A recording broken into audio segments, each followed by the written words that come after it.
কি করছিস? বুনির ছেলেকে ঘুম পাড়াচ্ছিস? আমার সময় নষ্ট হচ্ছে, এখান থেকে যা তোরা। হুম? ঠিক আছে ছেলেকে ঘুম পাড়াচ্ছ? চাইছিস বুনির ছেলেকে? চলে যাবে মানে বুনির ছেলেকে ঘুম পাড়াচ্ছ? খেতে না দিস তাহলে আমরা খাবো না, রাতে কুটোটিও খাবো। তোমার দেওয়ার খাবার আমরা খাবো না, আমরা দরকার হলে না খেতে। চল বৌদি, এখানে আমাদের আর থেকে লাভ নেই।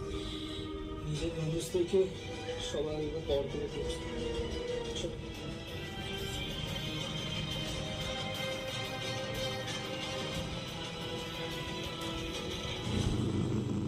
আর এদের বিশ্বাস করি? দেখছে ভাই, তাকিয়ে সামনের দিকে।